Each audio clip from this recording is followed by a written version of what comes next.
Bonsoir à tous et bienvenue sur K-Mystère, une chaîne consacrée aux histoires mystérieuses les plus captivantes qui vous laisseront sur le bord de votre siège. Préparez-vous à plonger dans l'inconnu avec K-Mystère. Le premier mystère que nous allons explorer est celui de l'homme au masque de fer. Il s'agit d'un des mystères les plus célèbres de l'histoire de France. L'homme au masque de fer était un prisonnier célèbre de la fin du XVIIe siècle qui était emprisonné depuis 1670 sous le règne de Louis XIV. Il était détenu dans une série de forteresses, notamment à la Bastille, mais aussi dans des châteaux dans le sud de la France, et a été maintenu en isolement total pendant plus de 30 ans. L'homme en question portait un masque de velours noir qui recouvrait son visage en permanence, ce qui a conduit à de nombreuses spéculations sur son identité réelle. Beaucoup ont cru que l'homme était un membre de la famille royale française, peut-être le frère jumeau caché de Louis XIV, ou encore un fils illégitime de ce dernier. Cependant, aucune preuve n'a jamais été trouvée pour étayer ces théories.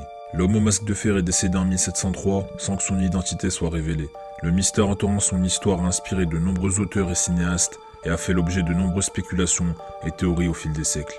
Cependant, malgré des recherches approfondies et des enquêtes menées par des historiens et experts, l'identité de l'homme au masque de fer reste un mystère jusqu'à ce jour.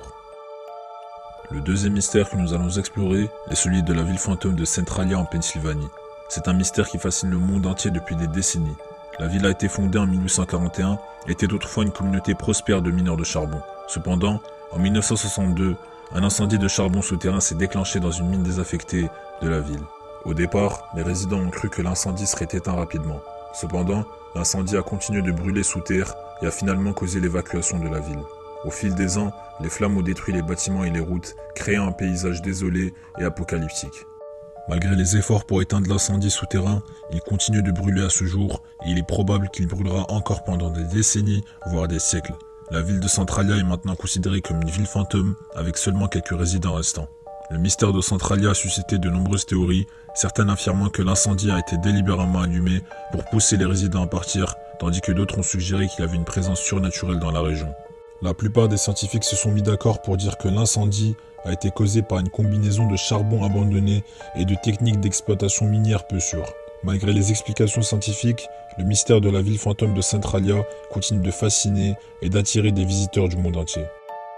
Le troisième et dernier mystère que nous allons explorer est celui de l'affaire du Dahlia noir. C'est l'un des crimes non résolus les plus célèbres de l'histoire américaine.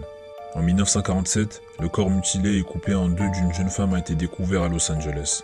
Elle avait été identifiée plus tard comme étant Elizabeth Short, une aspirante actrice connue sous le nom de Dahlia noir en raison de sa préférence pour les tenues de couleur sombre. Le meurtre était particulièrement violent, avec des coupures au visage et des signes de torture, et le corps avait été posé de manière méthodique pour être découvert par les autorités. La police a mené une enquête intense mais n'a jamais réussi à identifier le meurtrier.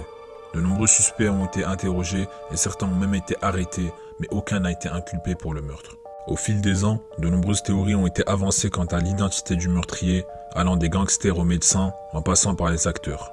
Des indices ont également été découverts, comme une lettre envoyée à la police avec des morceaux de vêtements de la victime, mais rien n'a jamais conduit à une résolution définitive de l'affaire. Aujourd'hui encore, l'affaire du Dahlia noir reste un mystère et une source d'inspiration pour de nombreux romans, films et émissions de télévision. Malgré des décennies d'enquête, personne ne sait qui a commis ce crime horrible. C'est tout pour aujourd'hui. N'hésitez pas à partager vos théories dans les commentaires. Si vous aimez les mystères, likez la vidéo et abonnez-vous pour en voir plus à l'avenir. Merci pour votre soutien et à bientôt sur K-Mystère.